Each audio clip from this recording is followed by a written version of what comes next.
بسم اللہ الرحمن الرحیم۔ ناظرین، آپ دیکھ رہے ہیں JTR میڈیا ہاؤس کا پروگرام رمضان ملاقات۔ اس خصوصی پروگرام میں ہم روزانہ کسی نہ کسی اہم موضوع پر گفتگو کرتے ہیں۔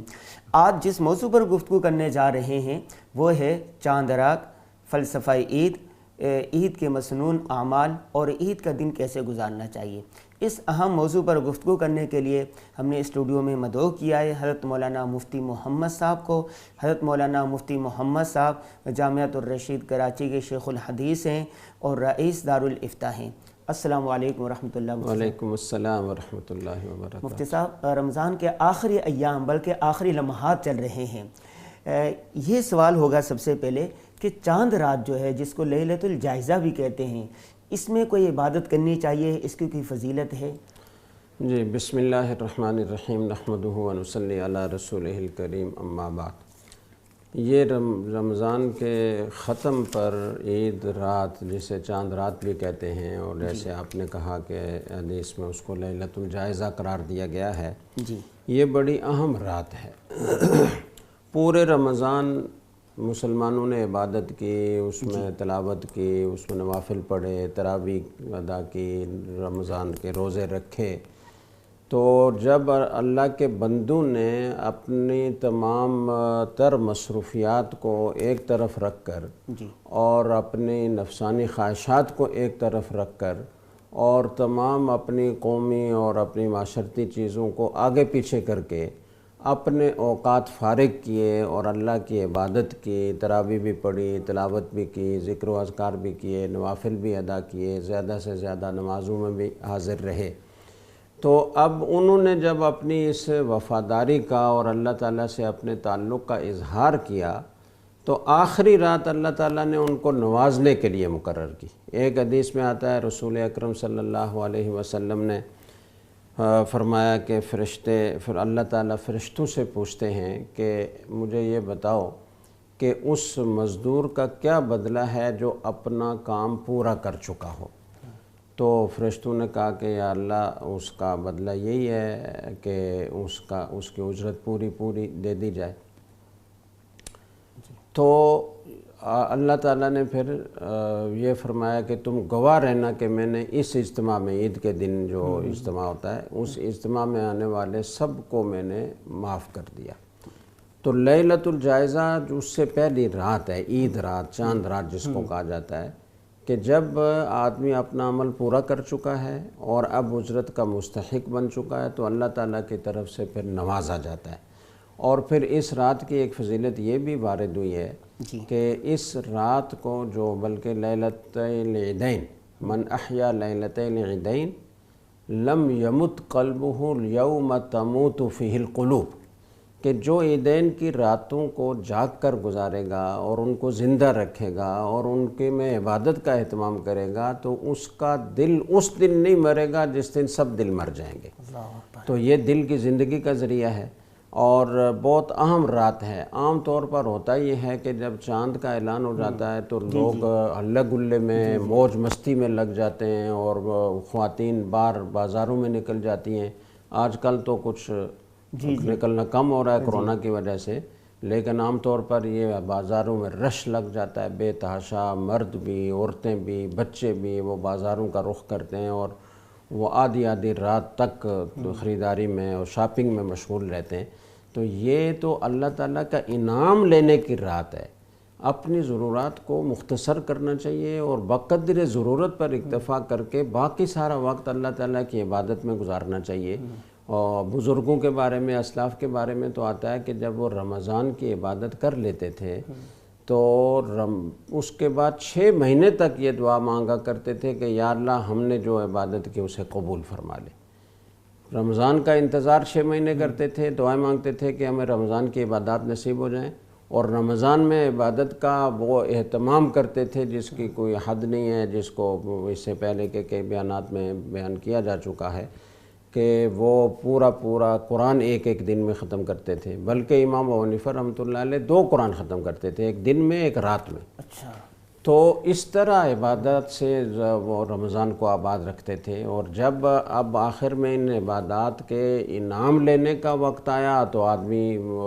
اللہ گلے میں لگ جائے، موج مستی میں لگ جائے، تو کیسی محرومی کی بات ہے۔ تو اس لیے اس لیلۃ الجائزہ کو عبادت کرنی چاہیے۔ میں نہیں کہتا کہ آپ پوری رات جاگیں، لیکن جتنا جاگ سکتے ہیں آپ اپنے جو ہے نا رمضان کے معمولات جس میں آپ نے خوب کوشش کی، اور ہر آدمی تراویح تو پڑھتا ہی ہے، تو کم از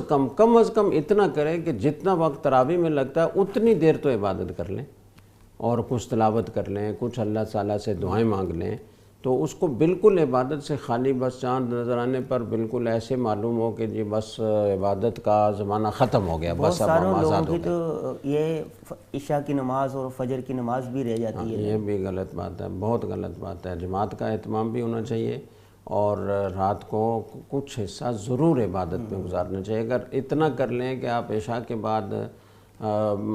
جتنا وقت تراویح میں لگتا ہے اتنا وقت مجموعی طور پر آپ کچھ نوافل میں لگا دیں، کچھ تلاوت میں لگا دیں، کچھ ذکر و اذکار میں لگا دیں، کچھ دعا مانگنے میں لگا دیں، اور تہجد کے لیے اٹھ جائیں، چونکہ پورا رمضان آپ سحری کو اٹھتے رہے تو ایک عادت تو بنی ہوئی ہے اس وقت اٹھنے کی، تو اٹھ کر تہجد کی نماز پڑھیں، اللہ سے مانگیں، مانگنے کا وقت ہے۔ ویسے ہی اللہ تعالیٰ آسمان دنیا پر آخری پہر میں پورا سال نازل ہوتے ہیں، اور رمضان کی خصوصیت یہ ہے کہ رمضان میں اللہ تعالیٰ آسمان دنیا پر تجلی فرماتے ہیں مغرب کے بعد ہی سے پوری رات، اور یہ آواز لگتی ہے کہ کوئی مغفرت طلب کرنے والا ہے میں اس کی مغفرت کروں، کوئی مانگنے والا ہے میں اس کو عطا کروں۔ تو ایسے وقت میں یعنی اتنا تو کم از کم کرنا چاہیے کہ کچھ حصہ شروع میں عشاء کے وقت اور کچھ حصہ آخری پہر میں عبادت میں گزارا جائے، تاکہ ہم اس لیلۃ الجائزہ سے کچھ فائدہ اٹھا سکیں اور انعامات وصول کر سکیں۔ بہت اچھا۔ صاحب یہ بتائیے، چاند رات گزر گئی، لیلۃ الجائزہ ہو گئی، فلسفہ عید کیا ہے؟ ہاں، فلسفہ عید یہ ہے کہ اس کا ایک تاریخی پس منظر ہے۔ اصل میں یہ ہے کہ ہر قوم میں فطری طور پر یہ ایک جذبہ ہوتا ہے کہ ہمارا کوئی قومی دن ہو، اور پوری تاریخ انسانی یہ بتا رہی ہے کہ ہر قوم اپنا کوئی نہ کوئی تہوار مناتی آ رہی ہے۔ حضرت آدم علیہ السلام کی قوم نے بھی تہوار بنایا جب حضرت آدم کی توبہ قبول ہونے کا دن تھا اس دن میں، اور اسی طرح حضرت ابراہیم علیہ السلام کو جب نمرود کی آگ سے نجات ملی تو اس دن کو انہوں نے عید کا، ان کی قوم نے عید کا دن منا لیا۔ حضرت موسیٰ علیہ السلام کو فرعون سے نجات ملی تو اس دن کو انہوں نے عید کا دن منا لیا۔ حضرت عیسیٰ علیہ السلام کو اللہ تعالیٰ نے جب آسمانوں پر اٹھا لیا تو اس دن کو انہوں نے عید کا دن منا لیا۔ تو اسی طرح ہر قوم نے اپنا کوئی نہ کوئی تہوار کا دن، جب آپ مدینہ منورہ آئے تو مدینہ کے لوگ سال میں 2 مرتبہ تہوار مناتے تھے، تو آپ نے اس کی حقیقت پوچھی اور اس کے بعد یہ فرمایا کہ تمہیں اللہ تعالیٰ نے اس سے زیادہ بہتر دن دیے ہیں، عید الفطر اور عید الاضحیٰ۔ تو باقی عام طور پر اب انبیاء علیہ السلام کی تعلیمات سے دور ہونے کے بعد جو باقی اقوام عالم ہیں ان کا انداز تو یہ ہے کہ وہ عید کے دن کو ایک بس مادر پدر آزاد ہو کر اور بالکل ساری حدود سے حدود پھلانگ کر وہ موج مستی میں اور گناہوں میں، شراب نوشی میں اور خرافات میں لگ جاتے ہیں، رقص و سرود کی محفلیں سجاتے ہیں، اور ایک شور و غل ہوتا ہے اور اللہ تعالیٰ کی نافرمانیاں کی جاتی ہیں، اس کو وہ سمجھتے ہیں کہ ہم خوشی کا دن منا رہے ہیں۔ لیکن ہمارے اسلام نے کتنی بہترین تعلیم دی ہے کہ آپ عید کے دن کا آغاز کرتے ہیں رب کے سامنے سجدہ ریز ہو کر، آپ اس کی تکبیر و تحلیل پڑھتے ہوئے آپ عیدگاہ کی طرف جاتے ہیں، آپ صبح اٹھ کر اپنے اعضاء کو پاک کرتے ہیں، آپ اپنے دل کو پاک صاف کرتے ہیں، اخلاص اپنے اندر پیدا کرتے ہیں، اور اللہ کا ذکر کرتے ہوئے، اللہ کی تکبیر کہتے ہوئے آپ عید کے گاہ کی طرف جاتے ہیں، اور وہاں اللہ تعالیٰ کے سامنے آپ سجدہ ریز ہوتے ہیں، عید کی نماز پڑھتے ہیں، خطبہ سنتے ہیں، اور اسی طریقے سے آپ واپس تکبیر کہتے ہوئے آتے ہیں۔ تو یہ اسلام نے یہ تعلیم دی ہے کہ تمہارا خوشی منانا وہ دوسری اقوام کی طرح مادر پدر آزادی کے ساتھ نہیں ہونا چاہیے، اللہ کی نافرمانی اور بغاوت سے نہیں ہونا چاہیے، بلکہ اس کا آغاز اللہ تعالیٰ کی ایک اہم عبادت سے ہونا چاہیے۔ پھر یہ عید کا دن جو ہے وہ مسلمانوں کے لیے ایک اپنی شان و شوکت دکھانے کا دن بھی ہے، بڑے بڑے عید کے اجتماعات ہیں، چھوٹے بڑے جوان بوڑھے سارے عیدگاہ کی طرف جا رہے ہیں تو مسلمانوں کی ایک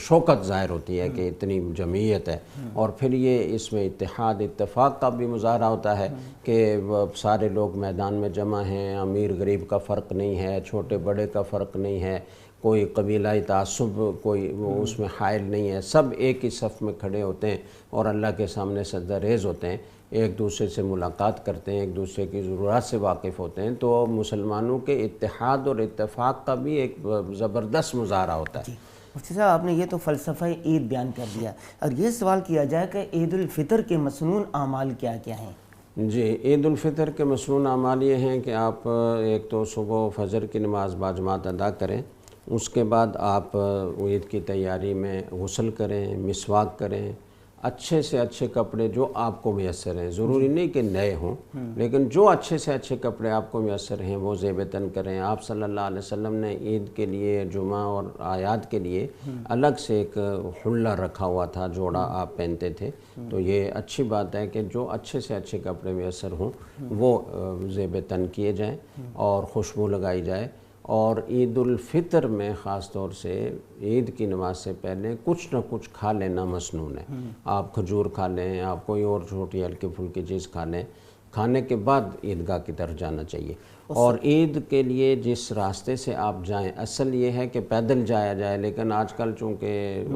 دور دور فاصلے بڑھ گئے ہیں اور پیدل جانے میں بہت دقت پیش آتی ہے، لیکن جہاں ممکن ہو پیدل جانا چاہیے۔ جیسے عیدگاہ کے گرد و نواح میں رہنے والے لوگ ہیں، وہ اگر پیدل عیدگاہ جائیں تو کوئی دقت نہیں ہے، تو ان کو پیدل جانا چاہیے۔ جو دور سے کسی عیدگاہ کی طرف جا رہے ہیں تو ان کو ظاہر گاڑی پر ہی آنا پڑتا ہے، لیکن بہتر یہ ہے کہ راستہ تبدیل کریں، جس راستے سے آئیں وہ واپسی دوسرے راستے سے کریں۔ اس کا مقصد کیا ہے کہ فرشتے چونکہ اس دن میں کھڑے ہوتے ہیں راستوں پر، اللہ تعالیٰ کی طرف سے بھیجے ہوئے ہوتے ہیں، اور وہ آواز لگا رہے ہوتے ہیں کہ آؤ اللہ کے بندو، تم ایسے رب کی طرف کے جو بڑے سے بڑے قصور کو معاف کرنے والا ہے، تو تاکہ ان فرشتوں کی دعائیں ان کو حاصل ہو جائیں یا شان و شوکت کا زیادہ اظہار ہو۔ ایک طرف سے گزر کر گئے تھے، وہاں شان و شوکت کا اظہار ہوا، اب دوسرے راستے سے گزر کر آئیں گے تو وہاں بھی شان و شوکت کا اظہار ہوگا، مسلمانوں کی جمعیت ظاہر ہوگی، تو راستے تبدیل کر کے آنا چاہیے۔ اور اس کے علاوہ پھر یہ ہے کہ آپ